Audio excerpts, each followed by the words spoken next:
Hello friends, नमस्कार।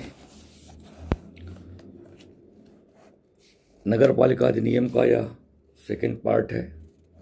इसके पहले मैं फर्स्ट पार्ट 50 क्वेश्चंस का दे चुका हूँ और ये सेकंड पार्ट 51 क्वेश्चन से स्टार्ट कर रहा हूँ। और ये अब बहुत अच्छे क्वेश्चन इसमें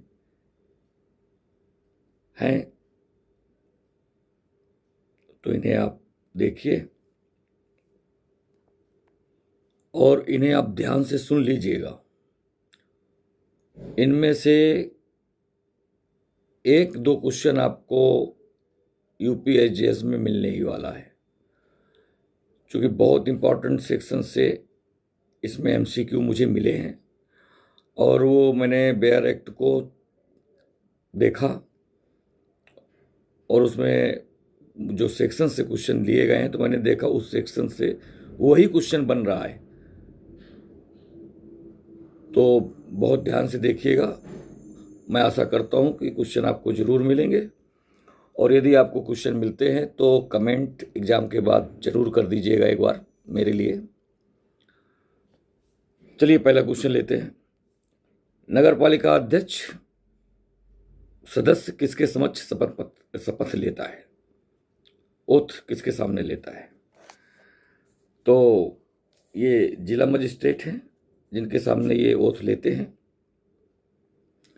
और मैं ये बता दूं, पूरा बेयर पढ़ने के बाद ये मैंने देखा है कि नगर पालिका अधिनियम में ज़्यादातर पावर जिला मजिस्ट्रेट्स को दिए गए हैं। तो कभी अगर कोई ऐसा क्वेश्चन आता है जिसमें हमें ये समझ नहीं आ रहा कि इसमें जिला न्यायाधीश होगा कि जिला मजिस्ट्रेट होगा कि उप जिलाधिकारी होगा या क्या, और अगर जैसे अभी दिए हैं चार में से, तो अगर आप कुछ नहीं क्लियर हो पा रहा है तो फिर आप वहाँ पर जिला मजिस्ट्रेट आंसर अपना टिक कर सकते हैं। मैक्सिमम चांस रहेंगे उसके सही होने के। एक ही दो जगह हमने देखा है स्वास्थ्य अधिकारी और कार्यपालक अधिकारी को उनके अपने सेक्शन भी हैं और उनके अपनी एक निश्चित दायरा भी है, उस दायरे में उनको रखा गया है। लेकिन बाकी पूरे बेयर एक्ट में जहाँ कोई एडमिनिस्ट्रेटिव रिक्वायरमेंट्स होती है और जहाँ कोई एडमिनिस्ट्रेटिव गैप होता है तो उस गैप को जिला मजिस्ट्रेट महोदय ही पूरा करते हैं उस एक्ट में, ऐसा मैंने देखा है। तो आप अगर आपको कोई ऐसा गैपिंग वाला क्वेश्चन आए और आपको पता ना हो तो आप जिला मजिस्ट्रेट टिक कर दीजिएगा आंख बंद करके।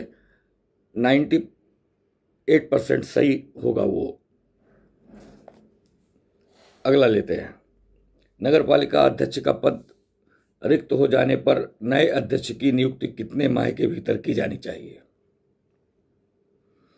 तो सेक्शन 44A हमें बताता है कि ये नियुक्ति जो है 3 माह के भीतर हो जानी चाहिए। राज्य सरकार को किस धारा के अंतर्गत अध्यक्ष को हटाने की शक्ति प्राप्त है? तो राज्य सरकार को सेक्शन 48 के अंतर्गत अध्यक्ष को हटाने की शक्ति प्राप्त है। नेक्स्ट क्वेश्चन है, नगर पालिका अध्यक्ष के विरुद्ध प्रारंभिक जांच के दौरान उसकी शक्तियों का प्रयोग करता है? तो जिला मजिस्ट्रेट या फिर जिला मजिस्ट्रेट द्वारा नाम निर्दिष्ट अधिकारी उनकी शक्तियों का प्रयोग करते हैं। तो या तो ए करेंगे या तो बी करेंगे। इसका आंसर ये होगा। सेक्शन 48 के अंतर्गत राज्य सरकार द्वारा नगर पालिका अध्यक्ष को हटाए जाने पर वह पुनर्निर्वाचन का पात्र नहीं होगा। तो ये सेक्शन 48 के क्लास 4 में बताया गया है कि वो उस टर्म के लिए, यानी कि हटाए जाने के दिनांक से 5 साल तक वो पुनर्निर्वाचन के पात्र नहीं होंगे। तो देखा जाए तो अगर उनका 5 साल का टर्म होता है और 2 साल तक वो अध्यक्ष रहे हैं और 2 साल के बाद उनको हटाया जाता है, तो जिस दिन उनको हटाया जाता है उस दिन से 5 साल गिना जाएगा। तो इस तरह से वो 5 साल तक के लिए पुनर्निर्वाचन के पात्र नहीं होंगे। क्वेश्चन नंबर 56, नगर पालिका के कर्तव्य किस धारा में दिए गए हैं? इम्पॉर्टेंट क्वेश्चन है, पूछा जा सकता है। मैं इसको इम्पॉर्टेंट में ले लेता हूँ और इसके सेक्शन हैं 50 और 51। तो ये 2 सेक्शन हैं जिसमें नगर पालिका के कर्तव्य बताए गए हैं।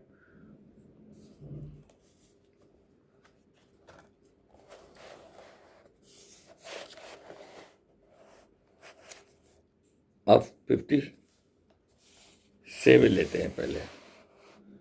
तो क्वेश्चन 57 में पूछा गया है, नगर पालिका के उपाध्यक्ष का कार्यकाल होता है। तो ये अब ओमिटेड है, फिर भी देख लीजिए। नगर पालिका के उपाध्यक्ष का कार्यकाल 1 वर्ष, नगर पालिका के सदस्य के रूप में उसके पद के कार्यकाल की शेष अवधि,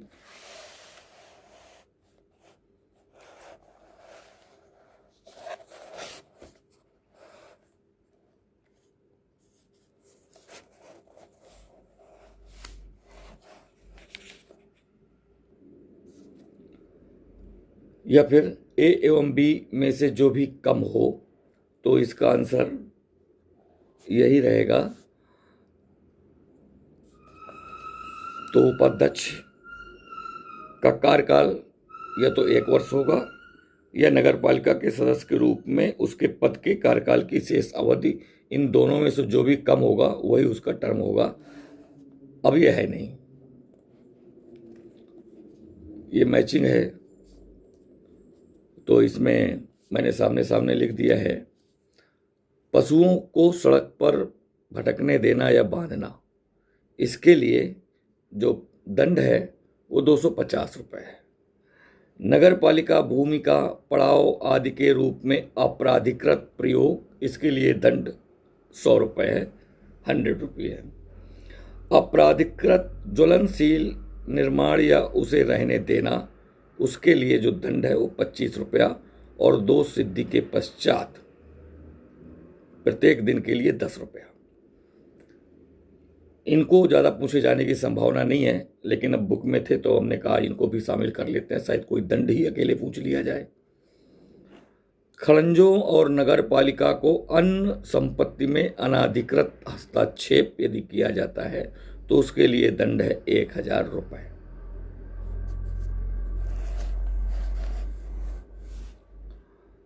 अगला क्वेश्चन 59, राज्य सरकार नगर पालिकाओं को विघटित करने हेतु शक्ति का प्रयोग कर सकती है यदि उसे प्रतीत हो कि, क्या प्रतीत हो, कि नगर पालिका अधिरोपित कर्तव्यों को करने में चूक करती है, नगर पालिका शक्तियों का अतिलंघन करती है, नगर पालिका शक्तियों का अतिलंघन या दुरुपयोग करती है। तो ये बड़ा सीधा सा क्वेश्चन है। एक लॉ के स्टूडेंट होने के नाते अगर आप ये चारों पढ़ेंगे तो आपको पता चल जाएगा कि इसका आंसर क्या होना चाहिए, और आपको अभी तक पता भी चल गया होगा। तो इसका आंसर उपयुक्त सभी। नगर पालिका का सदस्य अपना पद त्याग कर सकता है और इसके लिए हमें गलत विकल्प का चयन करना है। ये सेक्शन 40 में दिया गया है, सदस्यों का पद त्याग। तो सदस्य राज्य सरकार को संबोधित लिखित द्वारा बिल्कुल त्याग पत्र जिला मजिस्ट्रेट के कार्यालय में दिया जाएगा, बिल्कुल दिया जाएगा। ये एक लाइन है, उसको तोड़ के लिख दिया है। जिला मजिस्ट्रेट इसकी सूचना तुरंत अध्यक्ष को देगा, ठीक है, तब अध्यक्ष उसे अपने पद से हटा देगा। ये गलत है। ये इसलिए गलत है क्योंकि जब वो त्याग पत्र राज्य सरकार को दे रहा है, राज्य सरकार को संबोधन करके दे रहा है मजिस्ट्रेट के कार्यालय में, तो मजिस्ट्रेट भले ही अध्यक्ष महोदय को सूचना देंगे, लेकिन उनको उन उनको उनका इस्तीफा मंजूर करने का राइट जो है वो राज्य सरकार को है। तो राज्य सरकार जब मंजूर कर लेंगे तभी उसे उस पद से बाहर माना जाएगा। तो यहाँ ये गलत है, क्योंकि सेक्शन 40 में डी वाला क्लाज नहीं है, बाकी ये तीनों क्लाज दिए गए हैं।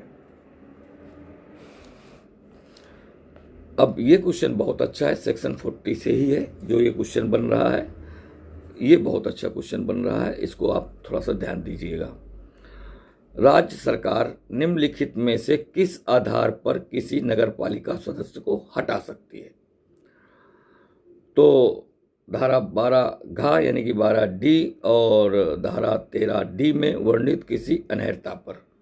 तो ये ठीक है, ये सेक्शन 40 का क्लाज सब क्लाज बी है, उसमें बताया गया है। धारा जो 12 डी है वो रजिस्ट्रेशन से संबंधित है इलेक्टोरल रोल में, तो ये बताया गया है इसमें। और 13 में डिस्क्वालिफिकेशन भी बताया गया है। तो इस वजह से अगर इनमें से कोई किसी अनर्हता से वो ग्रसित हैं या ग्रसित हो जाते हैं तो राज्य सरकार उनको हटा सकती है।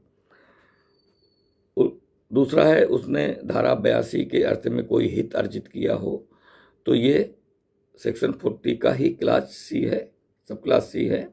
उसमें बताया गया है कि धारा 82 के अंदर यदि वो कोई हित अर्जित कर लेता है, दो क्लास हैं बी, सी और डी, जिसमें एक में संविदा को लेकर के है और एक में कोई इस तरह का हित अर्जित कर लेता है, वो आप सेक्शन में देख लीजिएगा। वो थोड़ा सा सेक्शन लेंदी है तो आप पढ़ लीजिएगा। और इसके बाद जो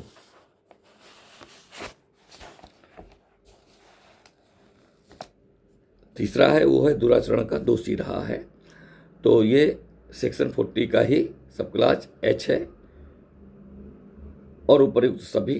तो ये तीनों सेक्शन 40 में दिए गए हैं, सेक्शन 40 का बी, सी और एच, ये तीनों उसमें हैं, इसलिए इसका आंसर होगा उपर्युक्त सभी। सेक्शन को एक बार ये देख लीजिएगा, अच्छा सेक्शन है। और भी जो इसमें अनर्हताएं दी गई हैं, वो आधार दिए गए हैं, ग्राउंड्स दिए गए हैं, उनको आप सारे पढ़ लीजिएगा एक बार सरसरी तौर से। जरूरी नहीं है कि यही आ जाए जो इसमें लिखे हैं, वो जो 6-7 ग्राउंड हैं वो में से कोई भी हो सकता है।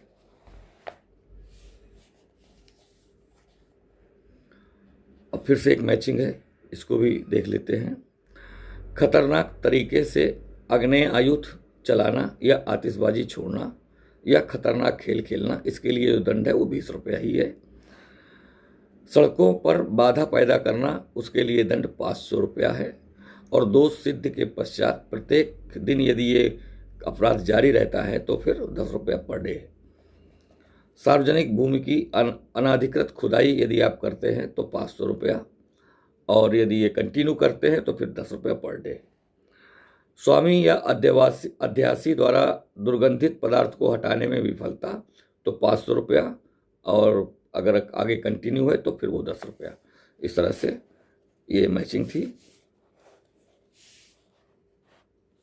अब ये क्वेश्चन अच्छा है, देख लीजिए इसको। अध्यक्ष को निर्वाचित होने के लिए अध्यक्ष के निर्वाचन के संबंध में क्या आ सकता है, पहले तो ये आपको क्वेश्चन है। आंसर, अध्यक्ष को निर्वाचित होने के लिए 35 वर्ष की उम्र का होना चाहिए। अध्यक्ष का निर्वाचन वयस्क मताधिकार के आधार पर होगा, ये तो बिल्कुल सही है। बहिर्गामी अध्यक्ष पुनर्निर्वाचन के लिए पात्र होगा, बिल्कुल सही है। जो एक बार चुना जा चुका है, टर्म पूरा कर लिया है, तो दोबारा भी वो चुना जा सकता है। अध्यक्ष के निर्वाचनों पर इस अधिनियम के उपबंध लागू होंगे, तो बिल्कुल लागू होंगे। अब इसमें असत्य ये है कि इसमें जो 35 वर्ष की आयु का होना चाहिए, उम्र का होना चाहिए, ये गलत है। तो अध्यक्ष के निर्वाचन के लिए 30 वर्ष की आयु तय की गई है और ये बात बताई गई है सेक्शन 43 ए में बताई गई है। सेक्शन 43 ए में बताया गया है। उसका जो सेक्शन 43 ए का सब क्लास 1 है उसमें बताया गया है कि उसने 30 वर्ष की उम्र पूरी कर ली हो। तो इस तरह से इसमें ये असत्य है, बाकी सब ठीक है, आप देख सकते हैं। अध्यक्ष के पद की अनर्हता को इंगित कीजिए। तो जो अध्यक्ष के पद की अहर्ता और अनर्हता की बात आती है वो सेक्शन 43 ए में ही आती है। तो सेक्शन 43 ए के सब क्लास 1 में अहर्ता दी गई है और सेक्शन 43 ए के सब क्लास 2 के सब क्लास ए में अनर्हता दी गई है। तो यहाँ देख लेते हैं, उसे किसी कक्ष से निर्वाचक होना चाहिए, तो बिल्कुल किसी न किसी वार्ड से तो उसको होना ही चाहिए। 30 वर्ष की आयु का होना चाहिए, बिल्कुल होना चाहिए, सब क्लास 1 में ही इसी सेक्शन के बताया गया है। चुने जाने हेतु अनहर नहीं होना चाहिए, हाँ, तो उसको क्वालिफिकेशन पूरी ही करनी चाहिए। अब सेक्शन डी, वो इसका ऑप्शन डी है, सेक्शन 13 डी उस पर लागू होनी चाहिए। तो सेक्शन 13 डी उस पर लागू नहीं होना चाहिए। इसका आंसर ये होगा, इसलिए होगा क्योंकि सेक्शन 13 डी में डिस्क्वालिफिकेशन बताई गई है, अनर्हता बताई गई है पूरी तरह से। और उसमें जो अनर्हताएं हैं वो ए से जी तक और आई से के तक, ए टू जी और आई टू के, इनमें जो उपबंध किए गए हैं उन उपबंध के अंतर्गत इसको नहीं आना चाहिए। तो सेक्शन 13 डी इन पर लागू नहीं होना चाहिए। इसमें अनर्हताओं की चर्चा की गई है, तो इसका आंसर ये होगा। 65 नंबर का क्वेश्चन है, अध्यक्ष राज्य सरकार या राज्य सरकार के किसी विभाग से किस प्रश्न पर पत्र व्यवहार कर सकता है, ये बताया गया है सेक्शन 51 ए में। और इसमें बताया गया है समान लोक हित संबंधी प्रश्न पर पत्र व्यवहार कर सकता है। ये अच्छा क्वेश्चन है, इम्पॉर्टेंट मैं लिख सकता हूँ इसमें, अच्छा क्वेश्चन है, वाकई अच्छा क्वेश्चन है, तो इसको याद रखिएगा।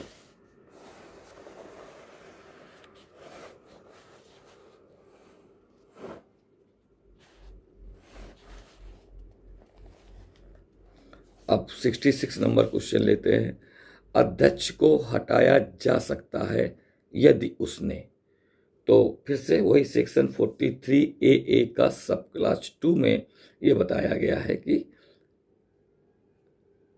उसको हटाने के आधार बताए गए हैं। तो यदि वो कर्तव्य पालन में चूक करता है तो हटाया जा सकता है। धारा 12 घ और 43 का, तो अभी मैंने बताया 43 का जो सब क्लास 2 है उसमें अनर्हताएं बताई गई हैं। तो यदि वो 43 का के सब क्लास 2 की अनर्हता प्राप्त कर लेता है, या 12 घ यानी कि 12 डी में जो रजिस्ट्रेशन संबंधित उपबंध किए गए हैं उनके अंतर्गत वो नहीं आता है, तो भी वो हटाया जा सकता है। कर्तव्य निर्वहन में गंभीर औचार किया हो, बिल्कुल, यदि वो कदाचार का दोषी है तो भी अध्यक्ष को हटाया जा सकता है। तो इसका आंसर हो गया उपर्युक्त सभी। अध्यक्ष अपना त्याग पत्र देगा, तो ये सेक्शन 47 में अध्यक्ष का त्याग पत्र है। ये भी पूछा जा सकता है कि अध्यक्ष अपना त्याग पत्र किस सेक्शन के अंतर्गत देता है, ऐसा कुछ क्वेश्चन वो बना सकता है। तो ये सेक्शन इंपॉर्टेंट है, तो इसको हम याद रखना चाहिए। और उसमें इस सेक्शन में बताया गया है कि अध्यक्ष अपना जब त्याग पत्र देंगे तो वो संबोधित तो राज्य सरकार को करेंगे, राज्य सरकार को ही देंगे, लेकिन जिला मजिस्ट्रेट के माध्यम से राज्य सरकार को भेजेंगे। तो जिला मजिस्ट्रेट के माध्यम से राज्य सरकार को वो देंगे। सेक्शन 47 में ये बताया गया है।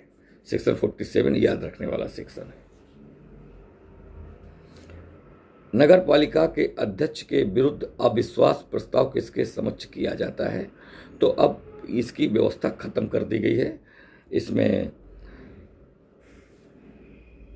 अब अविश्वास प्रस्ताव का कोई उपबंध ही नहीं रह गया बेयर एक्ट के अंतर्गत, उस अधिनियम में। लेकिन पहले जो सेक्शन 87 का था उसके अंतर्गत ये व्यवस्था थी।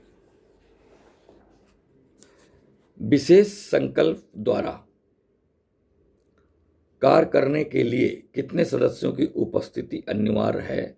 तो ये सेक्शन 88 की सब क्लास 2 में बताया गया है कि यदि कोई भी प्रस्ताव विशेष संकल्प द्वारा पारित करना है तो 1.5 यानी कि 1/2 सदस्यों की उपस्थिति अनिवार्य है। और यदि वो विशेष संकल्प से भिन्न है तो फिर वहाँ उपस्थिति 1/3 सदस्यों की आवश्यक होगी। तो इस तरह से सेक्शन 88 में ये दोनों क्वेश्चन हैं। सेक्शन 88 का सब क्लास 2 विशेष संकल्प की बात करता है और सेक्शन 88 का सब क्लास 1 विशेष संकल्प से भिन्न संकल्पों की बात करता है। ऐसे समस्त प्रश्नों जो नगर पालिका की किसी बैठक में उत्पन्न हो उनका विनिश्चय उपस्थित और मतदान करने वाले सदस्यों के बहुमत से किया जाएगा, कुल सदस्यों के बहुमत से किया जाएगा, विशेष बहुमत से किया जाएगा। तो ये सेक्शन 92 में उपबंधित किया गया है कि वो समस्त प्रश्न जो नगर पालिका की किसी बैठक में उत्पन्न होते हैं उसका विनिश्चय उपस्थित और मतदान करने वाले सदस्यों के बहुमत से किया जाएगा। सेक्शन 92। क्वेश्चन नंबर 72, बजट किसके समक्ष पेश किया जाता है? तो सेक्शन 99 कहता है कि बजट नगर पालिका की बैठक में पेश किया जाता है। तो नगर पालिका की बैठक में पेश किया जाता है। यह अच्छा क्वेश्चन है, इसको भी मैं कह सकता हूं।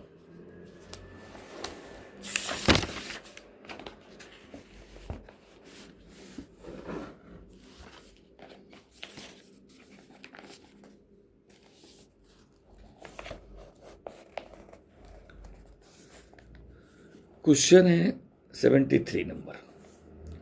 धारा 117 के अंतर्गत नगर पालिका के लिए भूमि का अर्जन करता है। तो सीधी बात है, ये भी कॉमन सेंस की बात है। नगर पालिका के लिए जो भी भूमि का अर्जन होगी वो राज्य सरकार करेगी और राज्य सरकार भूमि का अर्जन करके इनको देगी और वो नगर पालिका के निवेदन पर ही ऐसा करेगी। जब उसको आवश्यकता होगी वो राज्य सरकार को बोलेगी, राज्य सरकार फिर भूमि अर्जन अधिनियम जो हमारा है उसके अंदर वो काम करके भूमि का अर्जन करके नगर पालिका को सौंपेगी। नगर पालिका को कर अधिरोपित करने की शक्ति किस धारा में प्राप्त है?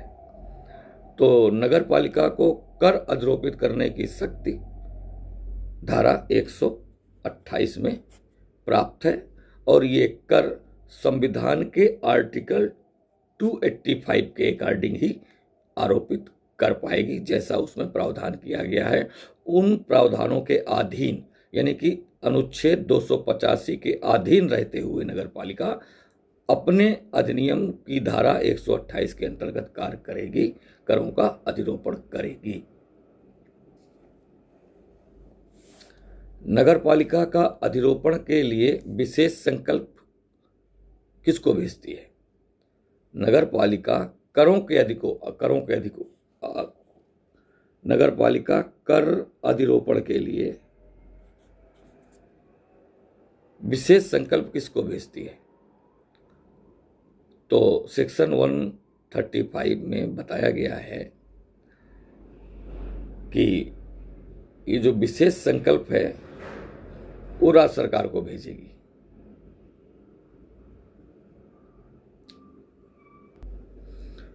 तो इसका आंसर होगा बी। ये भी अच्छा क्वेश्चन है, याद रख सकते हैं। अगला क्वेश्चन है, धारा 137 के अंतर्गत कोई कर लोकहित के प्रतिकूल होने पर ऐसे कर को समाप्त या कम कर सकती है। तो जब वो कर अधिरोपण का संकल्प राज्य सरकार को भेजती है और जब राज्य सरकार अनुमोदन कर देती है तभी उसको वो यहाँ पर अधिरोपित करती है। तो इसका मतलब ये हुआ कि इस क्वेश्चन में भी अगर उन करों को समाप्त या कम करना है तो पावर राज्य सरकार को ही होगा। तो धारा 137 के अंतर्गत जो करों टैक्स को जो कम करना है या उनको समाप्त करना है वो पावर राज्य सरकार को है। किस धारा में वार्षिक मूल्य की परिभाषा दी गई है? तो वार्षिक मूल्य की परिभाषा धारा 140 में दी गई है, याद रखिएगा। ये भी अच्छा क्वेश्चन है। धारा 141 के अंतर्गत किसी भवन का निर्धारण सूची कौन तैयार करता है? तो भवन का निर्धारण सूची नगरपालिका या नगरपालिका द्वारा प्राधिकृत कार्यालय दोनों में से कोई कर सकता है। तो या तो ए करेगा या फिर बी करेगा। साधारणतया नई कर निर्धारण सूची कितने वर्ष के लिए तैयार की जाती है? तो सेक्शन 145 145 में बताया गया है कि जो भी कर सूची तैयार की जाएगी वो 5 वर्ष के लिए तैयार की जाएगी। कर निर्धारण सूची में संशोधन या परिवर्तन करने की शक्ति किसको प्राप्त है? तो कर निर्धारण सूची में संशोधन या परिवर्तन नगरपालिका या नगरपालिका द्वारा प्राधिकृत अधिशासी अधिकारी दोनों में से कोई कर सकते हैं। ये सेक्शन 147 में बताया गया है। तो या तो ए करेंगे या तो बी करेंगे, दोनों को पावर है इसमें। इस सेक्शन के अंतर्गत कराधान से पीड़ित व्यक्ति अपील कर सकता है। तो अपील कहां करेगा वो? तो सेक्शन 160 में बताया गया है कि कराधान से पीड़ित व्यक्ति यानी टैक्सेशन से पीड़ित व्यक्ति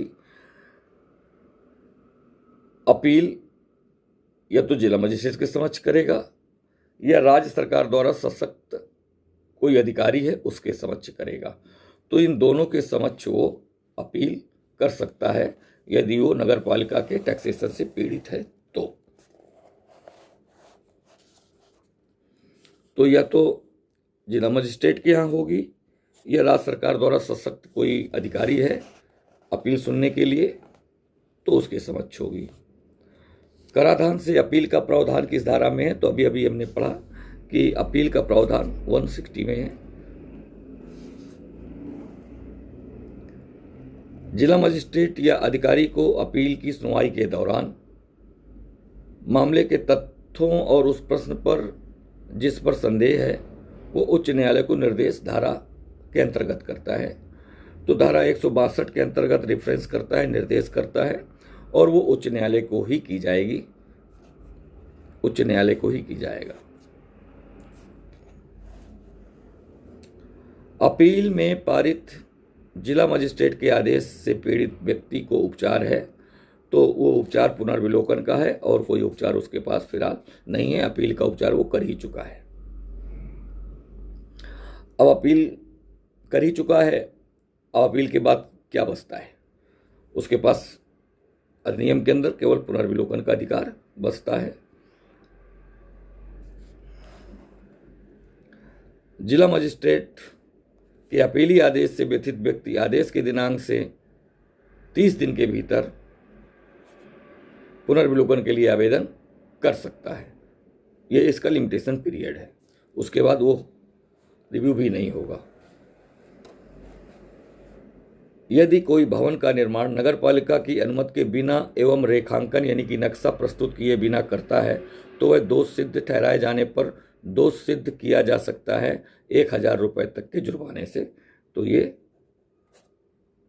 इसका आंसर हो गया, 1,000 रुपये तक के जुर्माने से उसको दंडित किया जा सकता है।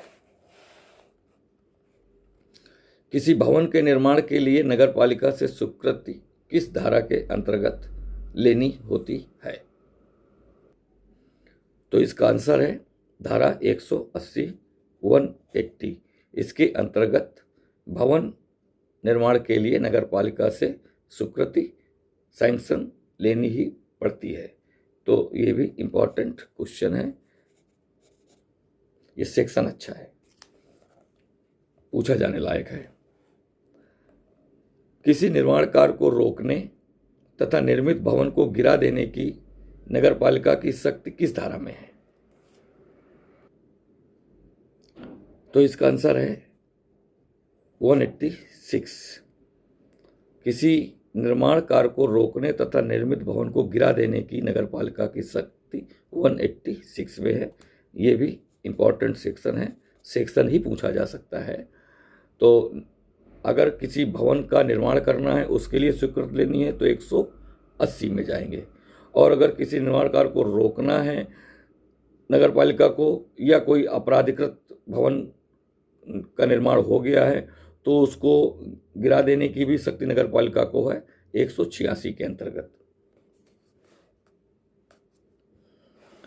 यह भी क्वेश्चन अच्छा है। यदि कोई भी व्यक्ति नगरपालिका क्षेत्र के भीतर निम्नलिखित में से कोई कृत्य करता है तो उसे नगरपालिका को इस आशय का नोटिस देना होगा, यानी कि उसे सूचना देना होगा। इसमें से गलत आंसर हमको निकालना है। तो किसी नए भवन का या किसी भवन के नए भाग का निर्माण करने की सूचना देनी पड़ेगी। किसी भवन का पुनर्निर्माण करने या उसमें तात्विक परिवर्तन करना है तो भी सूचना आपको देनी पड़ेगी।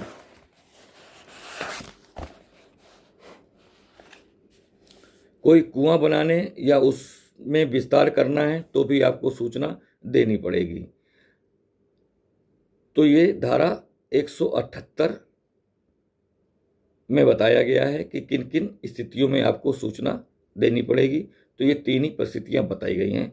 चौथी परिस्थिति ये गलत है, किसी भवन को तोड़ने या बंजर बनाने की व्यवस्था सेक्शन में है ही नहीं। तो इसलिए ये इसका आंसर, हमको गलत आंसर ढूंढना था तो ये है, और उसमें तीन परिस्थितियां दी गई हैं।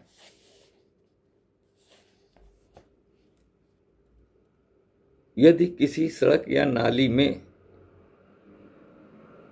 सीवेज का अनुचित बहाव किया जाए तो दंड होगा।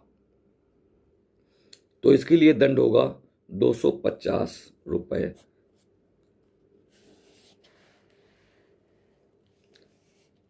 अब ये मैचिंग थोड़ा ठीक है, इसके लिए भी दंड पूछा जा सकता है। हैजा, चेचक आदि की सूचना देने में विफलता, दंड 50 रुपया। संक्रामक विकार से ग्रस्त होते हुए कतिपय कार्य करना, दंड 50 रुपये। ऐसे कब्रिस्तान पर जिसे कब्रिस्तान या शमशान भूमि को मान्यता प्राप्त न हो, ऐसी जगह पर शव को जलाना, 550 रुपये का जुर्माना है। नगरपालिका कर्मचारियों को बाधा पहुंचाना, उसके लिए दंड 1,000 रुपया है। अगर किसी व्यक्ति पर तुरंत मांग किए जाने पर देय कर से भिन्न कर बकाया है तो नगरपालिका ऐसी रकम वसूलने हेतु किससे आवेदन कर सकती है? तो ये सेक्शन 173A में बताया गया है कि ऐसा अगर कोई बकाया है तो फिर उसका नगरपालिका वो आवेदन कलेक्टर महोदय को देगी, और कलेक्टर महोदय उस बकाये को भू राजस्व के रूप में वसूलेंगे। जनरली हर एक्ट में इस तरह के प्रोविज़न होते हैं कि जब भी कोई वसूली रिकवरी की बात आती है तो ऐसे मामलों में कलेक्टर साहब करते हैं और उसको भू राजस्व की भांति ही वसूली करते हैं जैसे वो वसूली की जाती है। बिना स्वीकृति के बने मार्ग में परिवर्तन करने और उसे तोड़ देने की नगरपालिका की शक्ति का वर्णन किस धारा में किया गया है? ये एक अच्छा क्वेश्चन है। तो इसका आंसर होगा सेक्शन 208, 208 इसमें पावर है। तो ये भी पावर उसका इम्पोर्टेंट मुझे लग रहा है। क्या नगरपालिका किसी व्यक्ति को नालियों के ऊपर प्रक्षेप के लिए स्वीकृति प्रदान कर सकती है? यानी कि नालियों के ऊपर वो कवर कर सकते हैं या अपना बारजा रख सकते हैं या कुछ इस तरह का निर्माण कर सकते हैं। तो ये अधिनियम की धारा 209 में बताया गया है कि कर तो सकते हैं, लेकिन उसके लिए कोई ना कोई बाइलॉज होना चाहिए। यदि किसी उपविधि में उपबंध है ऐसा करने का किसी एरिया विशेष में या कुछ स्पेशली, तो ही वो कर सकते हैं, अन्यथा नहीं कर सकते हैं। इसलिए इसका आंसर होगा हाँ, कर सकते हैं, लेकिन उसके लिए कोई ना कोई बाइलॉज होना चाहिए हमारे पास, अदरवाइज वो नहीं कर सकते हैं।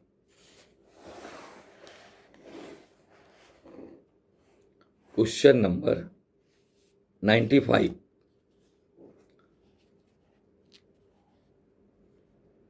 क्वेश्चन नंबर 95, सार्वजनिक मार्गों आदि का निर्माण करते समय नगरपालिका का कर्तव्य निम्नलिखित सावधानियां बरतना नहीं है।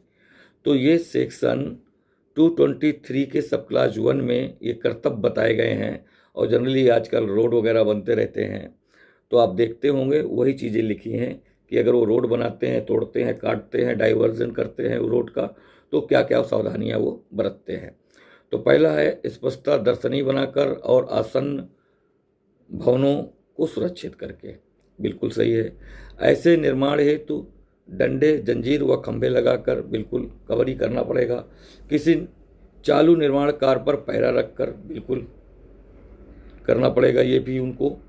लेकिन कांस्टेबल की नियुक्ति करके ये क्लास में सेक्शन में नहीं दिया गया। सेक्शन 223 के क्लास 1 में आप देखेंगे तो यही व्यवस्थाएं दी गई हैं, जिसमें से ये डी वाली व्यवस्था बिल्कुल नहीं है। तो ये याद रख लेना चाहिए। क्वेश्चन नंबर 96, आमोद स्थल के निर्माण की स्वीकृति देने के लिए नगरपालिका की शक्ति पर निम्नलिखित में से कौन सा प्रतिबंध नहीं है? तो यदि कोई आवासिक संस्था जो किसी मान्यता प्राप्त शिक्षण संस्था जैसे कॉलेज, हाई स्कूल से संबंध है, वहाँ से एक फर्लांग के अंदर ये प्रतिबंध उसके ऊपर है। आपको बताना है कौन सा प्रतिबंध नहीं है। यदि कोई सार्वजनिक चिकित्सालय जिसमें अंतरवासी रोगियों के लिए बृहद कक्षों से एक फर्लांग की दूरी पर, यह भी सही है। कोई अनाथालय जिसमें 100 या अधिक निवासी रहते हों से के एक फर्लांग के अंदर, ठीक है। किसी मंदिर से एक फर्लांग की दूरी पर यह प्रतिबंध नहीं है। बाकी सारे प्रतिबंध उसके ऊपर हैं कि वो एक फर्लांग की दूरी होनी चाहिए ऐसी संस्थाओं से। लेकिन अगर उसे कोई आमोद स्थल बनाना है तो ये प्रतिबंध नहीं है कि किसी कोई मंदिर है तो उससे एक फर्लांग की दूरी पर ही वो बनाए। मार्गों का नामकरण कौन करता है?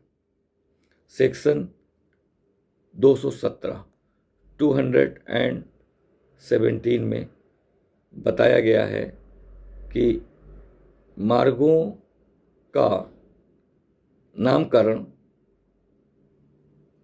विहित प्राधिकारी के पूर्वानुमोदन से नगरपालिका करती है। तो इसका आंसर हो जाएगा सी। 98, नगरपालिका मार्गों का नामकरण करने की शक्ति किस धारा में दी गई है? तो अभी हमने देखा सेक्शन 217, तो इसका आंसर सेक्शन 217 ही होगा। नगरपालिका मार्गों का नामकरण करने की शक्ति धारा 217 में है, और धारा 217 में बताया गया है कि नगरपालिका मार्गों का नामकरण विहित प्राधिकारी के पूर्वानुमोदन से नगरपालिका ही करती है।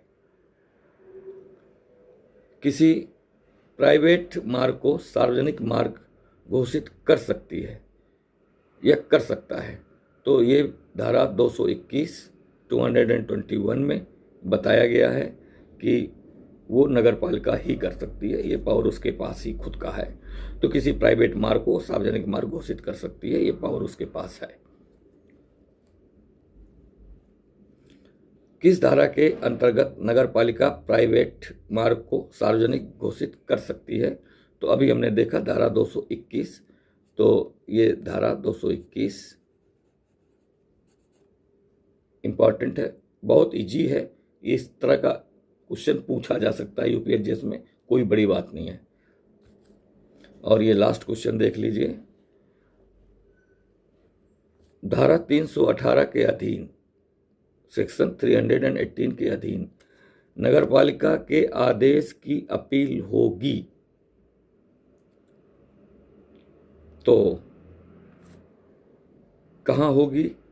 राज्य सरकार द्वारा नियुक्त अधिकारी के समक्ष, राज्य सरकार द्वारा अधिकारी की नियुक्ति न किए जाने पर जिला मजिस्ट्रेट के समक्ष।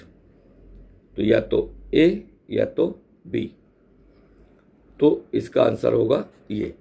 अभी आपने अपील 160 में भी देखी थी, सेक्शन 160 में देखी थी, और अब ये जो अपील है वो 318 के अंतर्गत है। तो इसका जो लिमिटेशन पीरियड है वो 30 डेज है। और ये अपील का फॉर्म देख लीजिए, राज्य सरकार द्वारा नियुक्त अधिकारी के समक्ष, और अगर राज्य सरकार ने कोई अधिकारी नियुक्त नहीं किया है तब जिला मजिस्ट्रेट के समक्ष। और 160 में भी आपने ऐसे ही देखा, वो अपील जिला मजिस्ट्रेट के समक्ष जाएगी, वो कराधान से पीड़ित होने पर जाएगी, और ये अलग आदेश हैं। तो 160 के अंतर्गत टैक्सेशन से रिलेटेड अपील है, और ये जो धारा 318 है ये अलग आदेश हैं, वो आपको पढ़ना पड़ेगा, लंबा हो जाएगा। मैं अभी 1-2 सेक्शन और आपको प्री पॉइंट ऑफ व्यू पे बता रहा हूँ, तो प्री पॉइंट ऑफ व्यू पे 318 में इतना ही आप जान लीजिए। इसके बाद 1-2 सेक्शन और हैं जो प्री पॉइंट ऑफ व्यू से हम देख सकते हैं, बहुत अच्छे हैं। सेक्शन 168 में नोटिस ऑफ डिमांड की बात की गई है कि जब भी नगर पालिका का बकाया जिस पर भी होता है, टैक्सेस बकाया होते हैं, ये कुछ और बकाया होता है, तो नगर पालिका उनको नोटिस देगी धारा 168 के अंतर्गत, और उस नोटिस में 15 दिन का टाइम देगी उनको वो डिपॉजिट करने का जो भी डिमांड किया है। तो नोटिस ऑफ डिमांड में जो भी लिखा हुआ, जो भी अमाउंट लिखा हुआ है, और अगर वो 15 दिन पूरे हो जाते हैं जिसको नोटिस दी गई है, वो न तो वो डिपॉजिट नहीं करता है, ना ही वो वापिस आता है, तो उसके बाद फिर नगर पालिका धारा 169 पे उसके नाम जिसके लिए नोटिस ऑफ डिमांड भेजी गई थी, जिस पते पर, उसी नाम पते पर वो वारंट इशू कर देती है। तो वारंट इशू करेगी 169 पे, और नोटिस ऑफ डिमांड है 168 पे। तो ये 2 सेक्शन भी इम्पॉर्टेंट सेक्शन थे। सेक्शन पूछे जा सकते हैं, या नोटिस ऑफ डिमांड पूछी जा सकती है किस सेक्शन में है। तो इस तरह से ये 50 क्वेश्चन पूरे होते हैं, और ये एक्ट काफ़ी लेंदी है, बड़ा है। इससे जो बहुत इम्पॉर्टेंट थे मुझे सीरीज में मिले, वो मैंने आपको देने की कोशिश की, और मुझे लगता है कि इससे कुछ ना कुछ ज़रूर मिलेगा। और इसके बाद मैं कोशिश करूँगा कि एक नगर पालिका पर ही एक आपको 25 क्वेश्चंस का, MCQs का एक ऐसा जिस्ट तैयार करके आपको दूं जिसमें मैक्सिमम पॉसिबिलिटी हो कि उनसे क्वेश्चन आपको एग्जाम में भी मिलेंगे। और दूसरा, इन 100 के बाद अगर 25 वो कवर करते हैं तो काफ़ी कुछ आपका कवर हो जाएगा प्री पॉइंट ऑफ व्यू से। ये मेरा आपसे वादा है। अगर ये वीडियो आपको ठीक लगा, मटेरियल ठीक लगा, आपके काम आ रहा है, तो मेरे चैनल को सब्सक्राइब करिए, लाइक करिए, कमेंट करिए। धन्यवाद।